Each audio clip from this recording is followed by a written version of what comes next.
Welcome to A Healthy Curiosity, the podcast that explores what it takes to be well in a busy world. With self-care strategies from Chinese medicine, functional medicine, Ayurveda, neuroscience, and beyond. I'm your host, Brodie Welch, a licensed acupuncturist and transformation catalyst, here to support you on your journey of health, happiness, and personal evolution. Hello, everyone. Thanks for tuning in today. If you're a listener of this show on a regular basis, you know that I get super excited when scientists, quote unquote, discover things that Chinese medicine and Ayurveda have known for pretty much forever.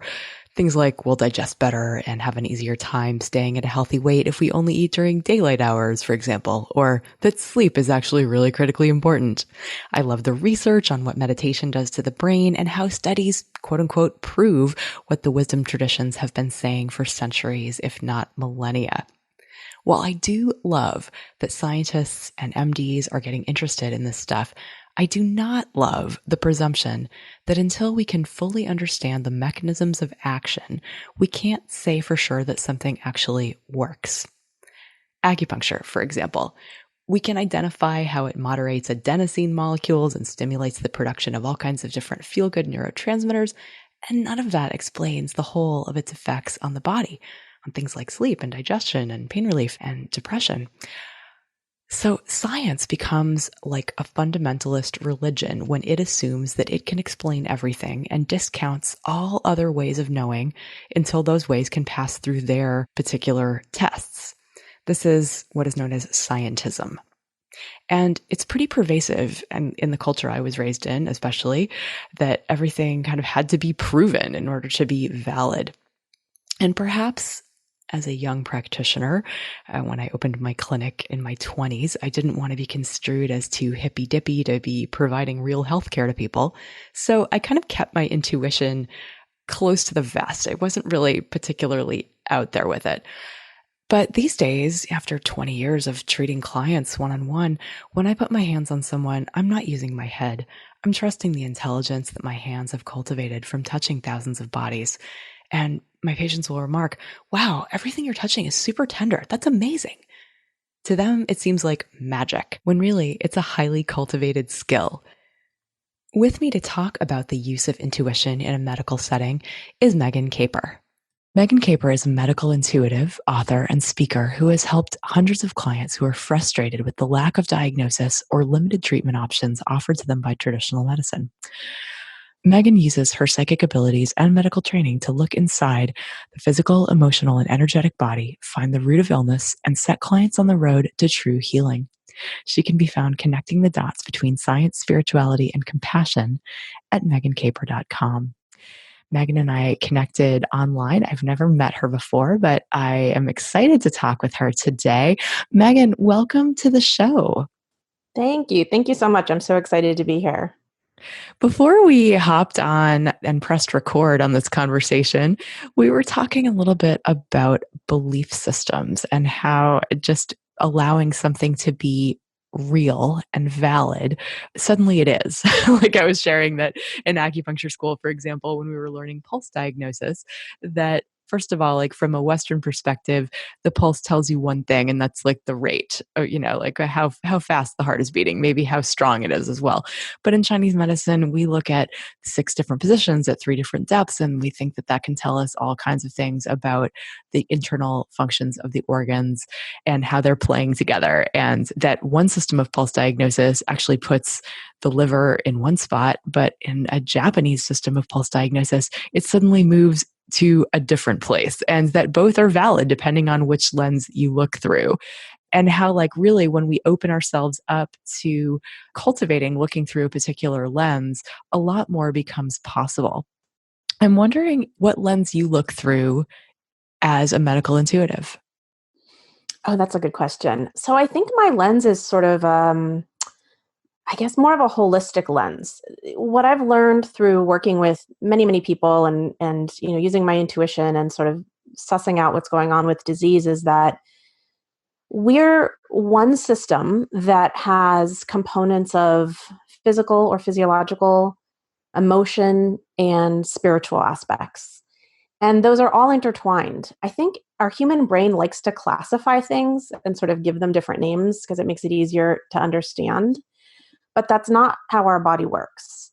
All three of those systems are always working at the same time in our bodies, and they all affect each other.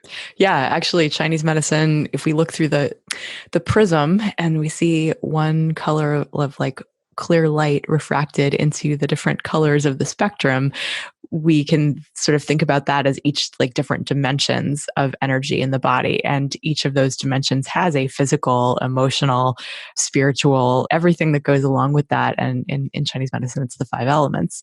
And that, but yes, couldn't agree more that all of those are, it's like, depending on what dimension you're looking in, it's all one kind of energy.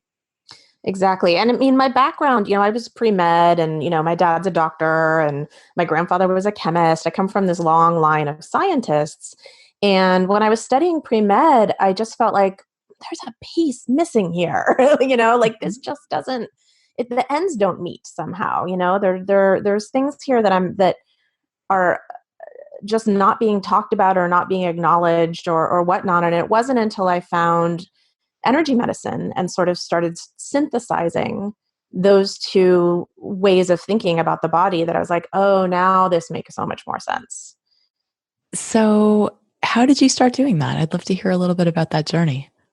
Sure. So I have kind of a crazy story of how I discovered my intuition and then how that led me down the path of learning energy healing and developing my intuition.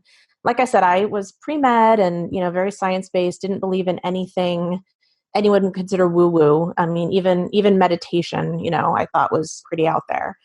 And then when I was about 25 years old, I was lying in bed and I was just sort of absentmindedly rubbing my belly right before bed, just sort of I don't know, absent-minded self-soothing gesture.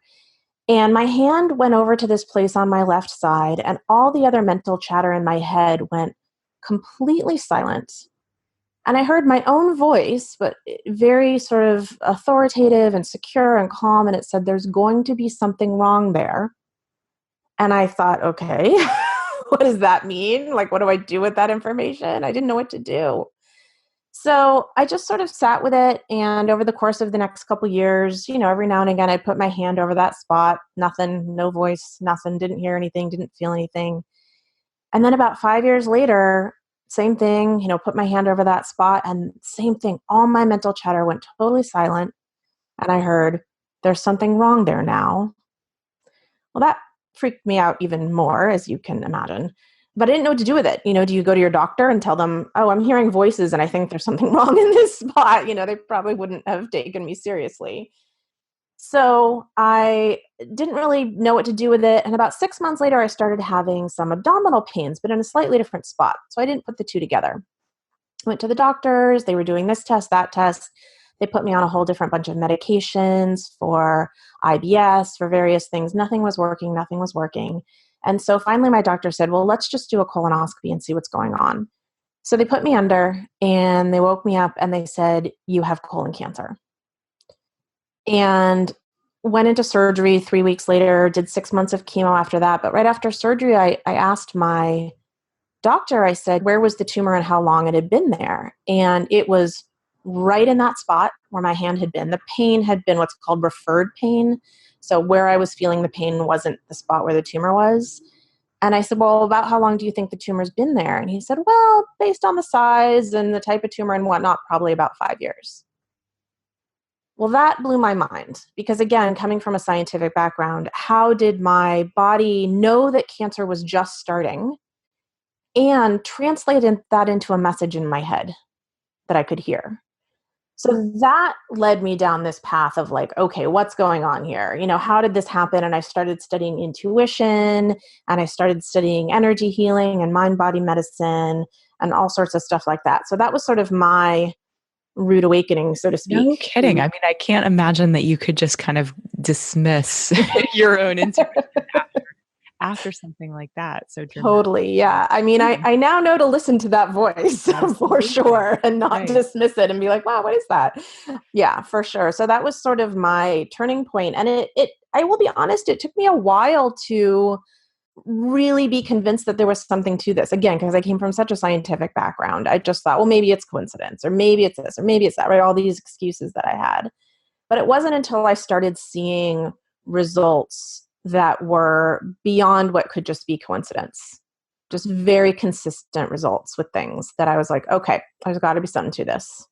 Results like in treating other people or in consulting with other people or Yeah, and treating yeah. other people and Yeah. using, I took classes in a couple different modalities for energy healing, some of Donna Eden's work and a system called BodyTalk and a system called Accunect, among others. And those are the first couple I took. And just, using those techniques and seeing how it healed people was sort of amazing. I'd love to hear more about what intuition training looks like. Just I'm sure like people are like, okay, well, I get that if you're trying to learn medicine, that you're going to study up on systems and the anatomy and physiology and things like that. And I certainly, certainly in acupuncture school, we talk about that on an energetic level. Do these systems have their own ideas of anatomy and physiology or interconnection?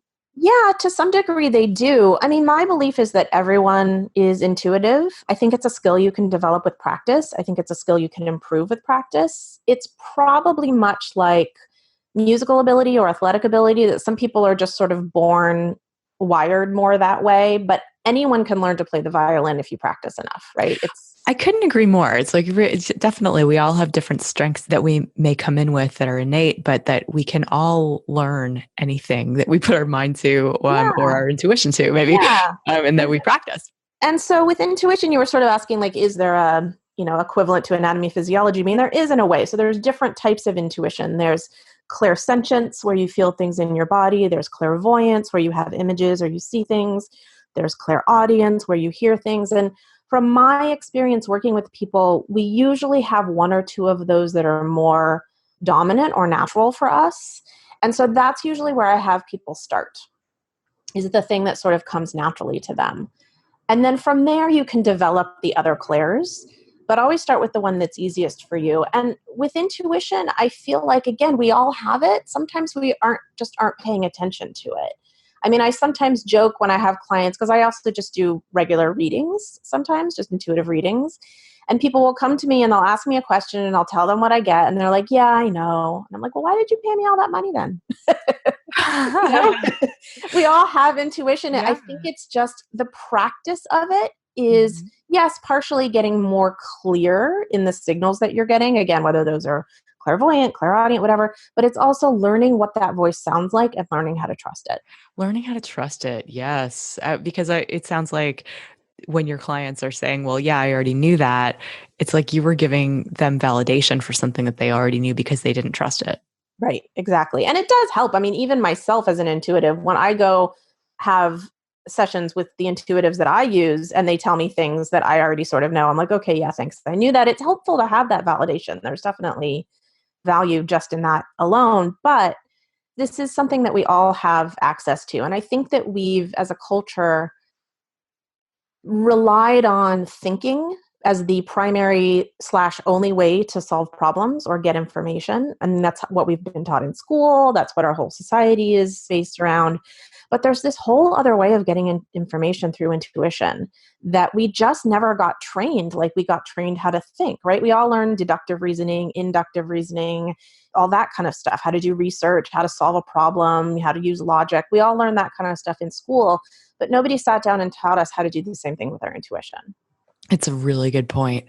And there's so much to be learned. It's not like intuition and logic and reasoning are incompatible either. I mean, like that we can certainly, I know that like if I am coming at a treatment plan in my clinic with a very sort of like analytical diagnostic, like, okay, I've made my differential diagnosis. I've figured out like what kind of headaches this person is having, like I'm picking the points for it.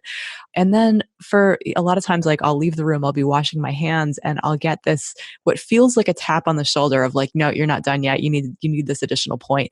And I can't even necessarily explain why. Like, I mean, I could maybe like come up with a story about why that point could augment the treatment. But a lot of times I'm just like, you know what? I'm just going to go with it. I don't actually have to know why it's so important. Totally. Yeah, I do the same thing. I mean, I find that my best work is a combination of reasoning and intuition. And I think they do work beautifully together. And in fact, I think that if you can learn to use them together, it opens up this whole new world of being able to understand things that you couldn't understand using just one or the other. The other thing too is that I'm struck by is how many senses we have that we don't really know we have. It's like that, like when, something like what, 96% of communication is nonverbal, or, Yep. things like that. Yeah. And Yeah. so it's like we are picking up on all kinds of things all the time that we don't necessarily know how our brains are organizing it or how our guts are organizing it, or just that, but we know it on a level without it, like it's an unconscious form of knowing. It And is. that Yeah. if we can just decide that, like, that's good enough without having to run it through like the reason test, I think that it becomes a lot more accessible. Yes, for sure, for sure. I mean, and also the way our bodies and brains work is that we can't possibly process every little piece of information that's coming in any second of the day. I mean, there's trillions of pieces of sensory information that are coming in every second, right? So what we do is we form these neural pathways that are basically habits. It's like, let's check this against this. Does that look like a dog? Yes, but it's got slightly larger ears than a dog I've ever seen before. But clearly a dog because everything else matches. Okay, it's a dog, right? Mhm. And we don't do that process consciously, but I think a lot of opening yourself up to intuition is about, in some ways, stopping those automatic processes of, oh, if A, then B, right? Maybe not. What if not? Like you said, there's some point that doesn't make sense, just being open to that possibility that just because it doesn't make logical sense doesn't mean it's not true. This episode of A Healthy Curiosity is brought to you by my Basics of Chinese Medicine, Your Inner Ecosystem course. If you're curious about the energetic anatomy of your subtle body, the 5 elements, the psycho-spiritual dimensions of your internal organs, and how to align with the rhythms of nature, this course is for you. How cool would it be to know what point you could press on to calm yourself down or make a headache go away, or to stop gas and bloating and drop extra weight easily when you understand the body clock, digestive fire, and the energetics of food as medicine? Looking through the lens of yin and yang and the 5 elements, you'll see yourself and the patterns that you use to stay safe in a whole new way, so you don't have to be bound by them. If you're looking for more tools for your self-care toolbox and a framework for personal evolution, this Learn From Anywhere course is ready whenever you are. This course provides a deep dive into Chinese medical theory without having to enroll in acupuncture school or get lost in a sea of jargon. I make these teachings accessible and fun without dumbing it down. Just head to the classes and meditations page at brodiewelch.com. That's Brodie with an IE and Welch with a CH. And enroll. Now back to the show. What do you think of there being kind of one size fits all? Like, for example, there's very, I think, well-meaning and well-intentioned books that talk about, like, oh, well, if you have pain here, it means this. Yeah. Or if you have just where it becomes like, if X, then Y, on like, if you have, and even like, to me, it seems rather reductionistic that, like, oh yeah, anytime you have shoulder pain, it means that you're shouldering too much responsibility, or, like stuff like that. Where it's Right. like, Yeah. it doesn't Yeah. always have to be that. And how do you therefore tease out what something, the individuality? That's so interesting. Yeah. I mean, I think that again, that's that beauty of that dance between reasoning and intuition. I do think there are patterns. Of course there are patterns, but they don't always mean the same thing. So for one person, a stomach ache could be caused by one thing, right? Too much acid, let's say. And for another person, it could be an Not enough. imbalance in some bacteria, right? Yeah, sure. And for another person, it could just be worry, right? So I think that it's important to balance the patterns that we see, because I think they are useful, with being open to the fact that everyone's an individual and they may or may not fit that pattern, or they may fit the pattern halfway, and there's something else going on, or it's the pattern up to a certain point, but then it deviates from the pattern. So I think that's why a lot of my clients come to see me, is that, they have these certain symptoms, and the doctor, again, very well-meaning doctor, and using all of the training that they've been trained in, says, okay, well, if you have symptoms, this, and this, that checks the boxes for this disease. So let's try this medication, because the clinical trials have shown that this medication helps this disease, right? That works some of the time. And for those people that it does work, fantastic. Woohoo, great. Whatever's going on with them fit the pattern, right? But the problem is when you don't fit the pattern and then you try the medication and it doesn't work. And that's where sort of the modality of Western medicine sometimes falls short, is if there's not an answer that they know of in their modality, they don't really know where to go. I mean, I Oh, think people like exactly. you and I will refer out. I refer Mhm. out to acupuncturists all the time. Yeah. Like I feel like what's really going to help you is acupuncture. I feel like what's really going to help you is whatever, craniosacral, or sometimes it is Western medicine. But I think that there's a limitation to just looking at patterns and not opening yourself up to what happens if the pattern that I know about doesn't fit, Yeah, oh, that's such a good point. I mean, you and know? certainly there is such a beauty, like I couldn't agree more about the referring out. I refer out to plenty of different kinds of practitioners because sometimes the lens that you look through enables you to see something that you'll just never see looking through another lens. And so Totally. Exactly. it's just so Exactly. useful, right? Yep.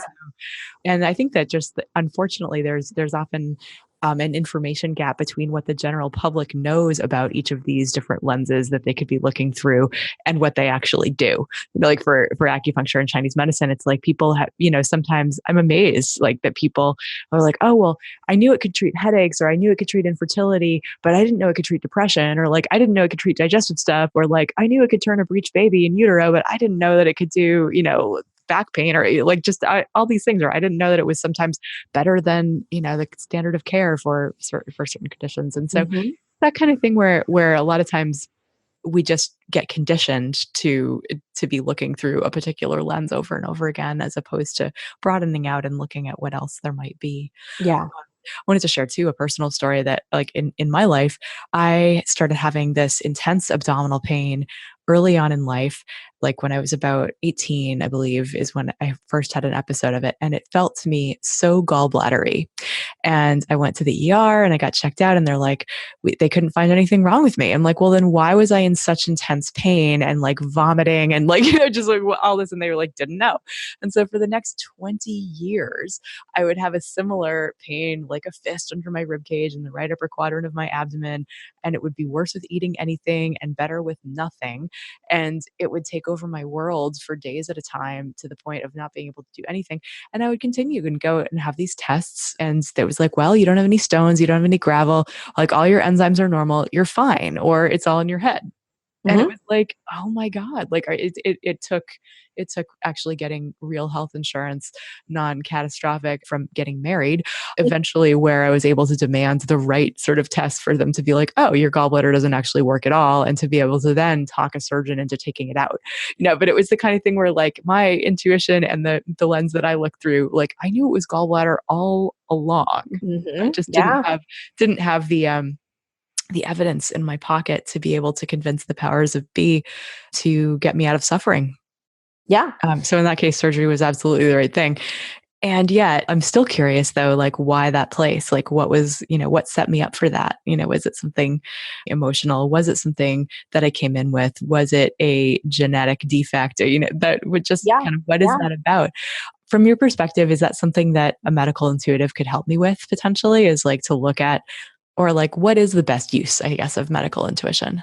Yeah, that's a good question. So, in answer to your question, yes, definitely. I mean, some of the information I get for sure is, I mean, I guess you can look, the question you're kind of asking was like, is this nature or nurture? Like, was this genetic, or was there some sort of emotional pattern in my childhood or something, that led to some sort of Yeah, like, was physiological it dysfunction gluten? that led to, Was it being at war with myself? Was it being yeah, or driven? Was whatever, it, right? like, yeah. So Uh-huh. yeah, for sure. I mean, I think that one of the beauties of consulting a medical intuitive is, like I said, I can see things on all these different levels, and they are intertwined. So rarely is something just genetic, right?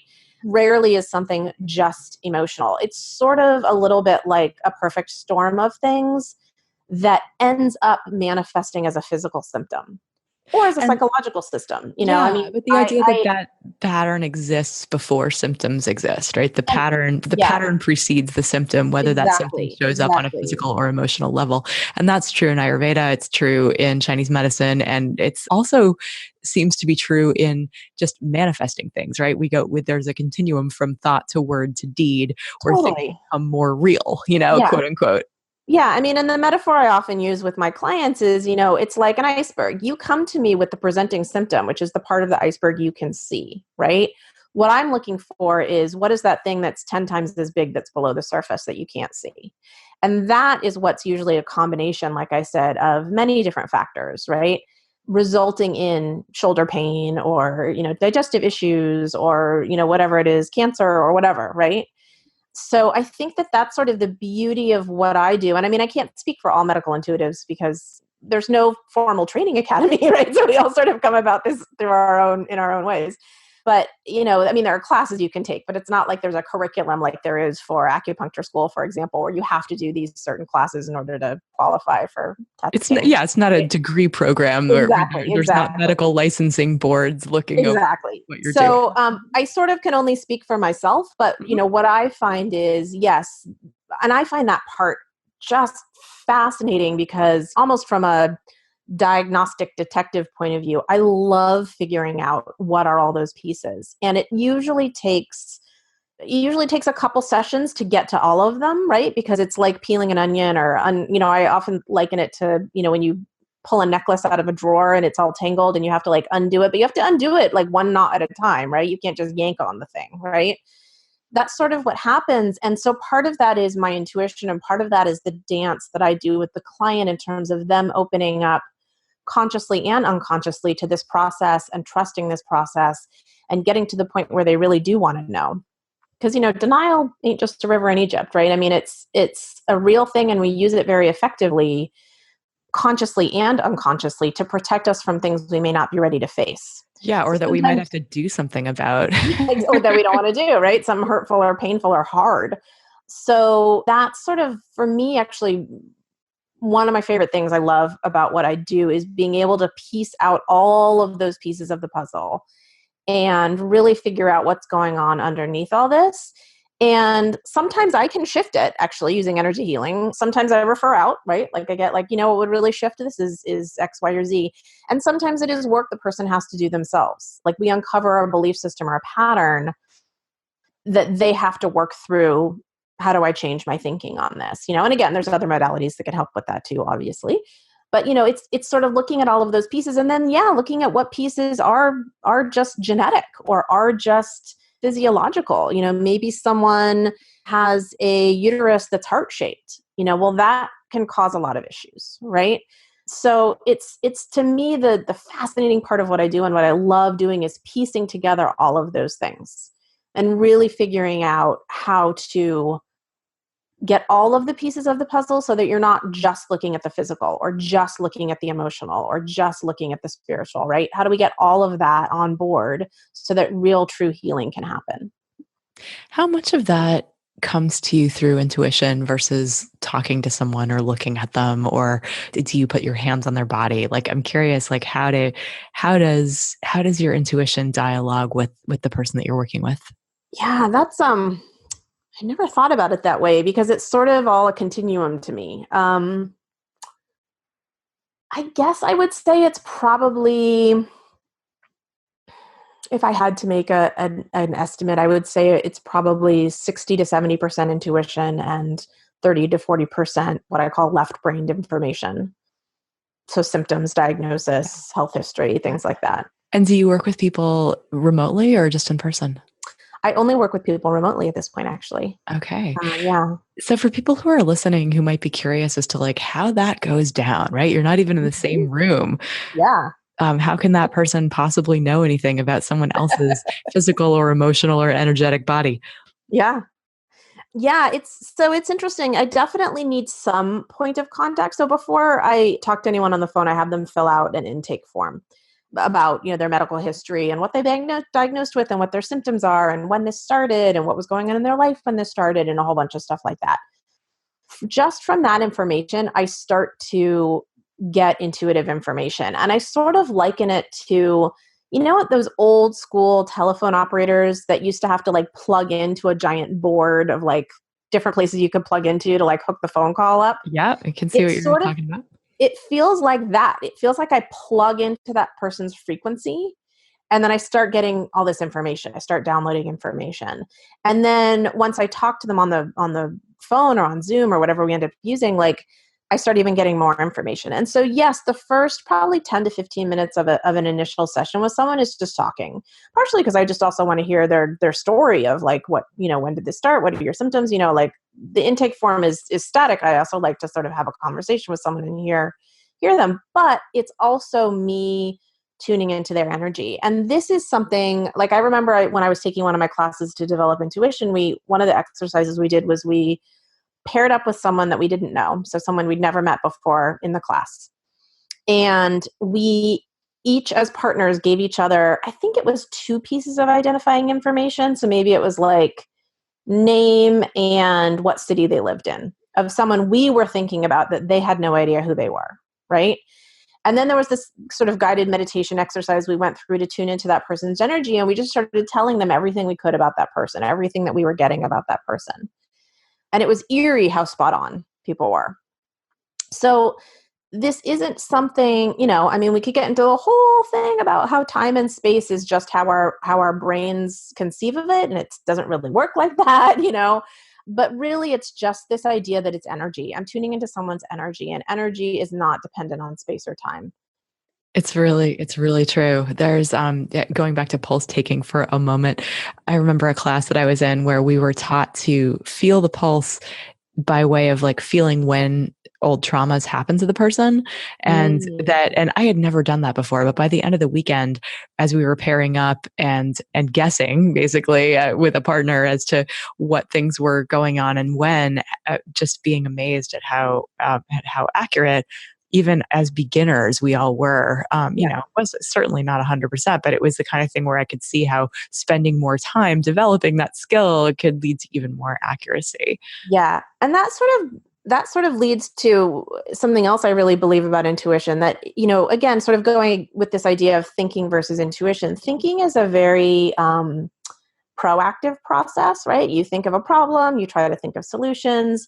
Intuition is about listening. It's about giving up control and not trying to solve the problem and letting the information come to you, as opposed to going out and trying to find the information or find the answer.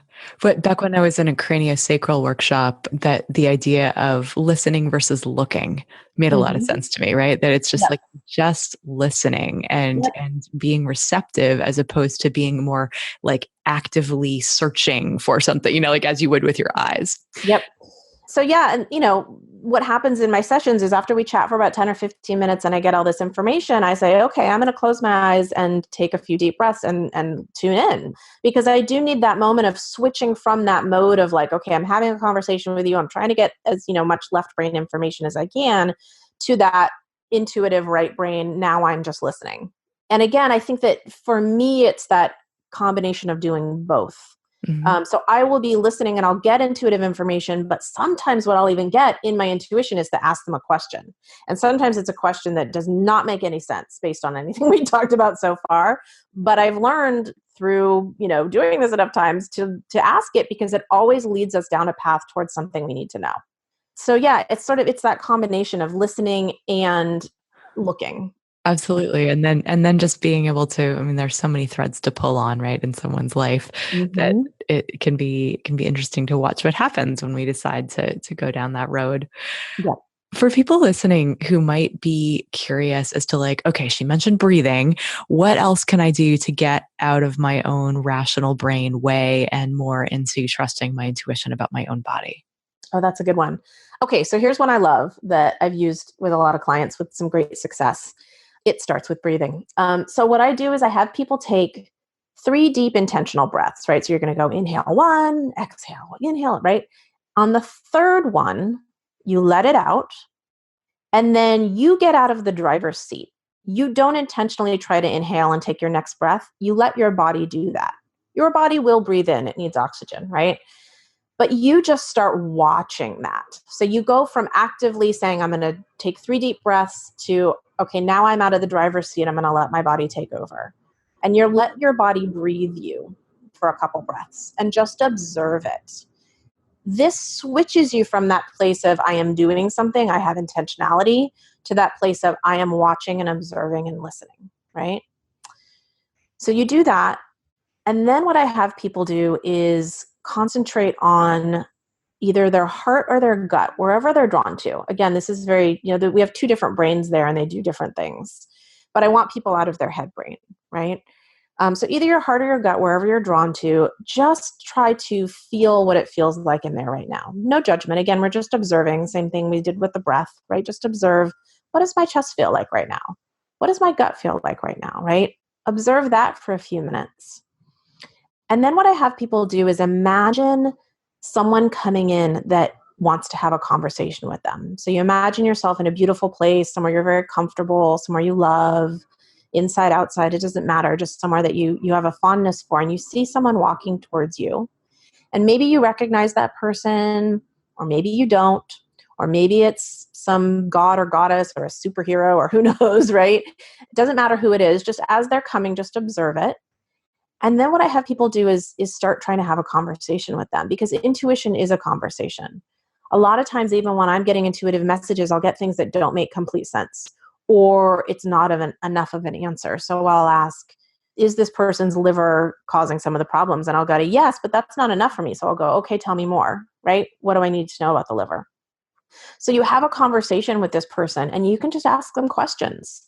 And if they give you an answer that's not enough or that sort of doesn't make sense, because a lot of the times I've found that intuitive information comes in metaphors. I feel like it's whatever that universal consciousness is, trying to translate it into something our human brain can understand. And sometimes they get it, and sometimes you're like, what? Why are you showing me a watermelon? I don't understand, Yes.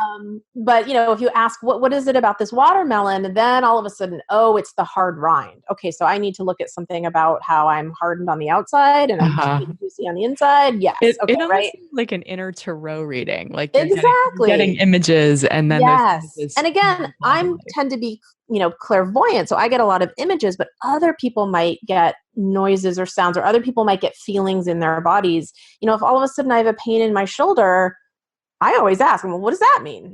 What are you trying to show me? So I feel like that's a really good way to do it, is to, again, just get out of get out of that mode of thinking, get into the mode of receiving. And then it really, really helps to visualize your intuition as a person you're having a conversation with. Just again, because that's something our brain can understand.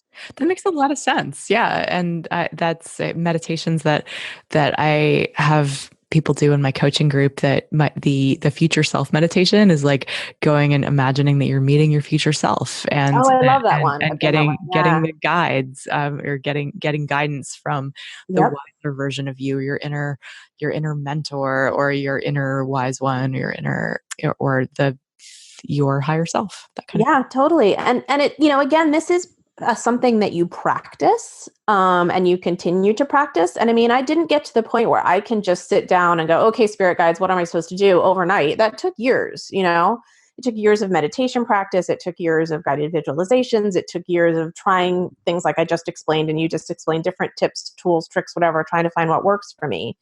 But I do believe that it's something that anyone can do. I think we all have communication and a direct line of access to whatever this universal consciousness is. I mean, I believe we all are part of it. It's not separate from us, So it's just a matter of figuring out what way works for you to tune into that information and trust it. I had a friend tell me once that there are so many helpers and spirit guides and entities on different levels who are just waiting to help us out if only Yep. we will let them and give them permission. And Totally. I don't know, like I still don't know whether that's something that is true or real for me, but the idea of consciously inviting in, like, okay, I'm going to open myself up to be led by whatever wisdom has my highest good in mind, if that's a Yeah. thing. Yeah. That it's one of those things where, like, consciously opening that door versus not can make a massive difference. Yes. The way I heard someone explain it to me once, which made a lot of sense, is, we have all these guides and these energies and these whatever around us, but we also still have free will.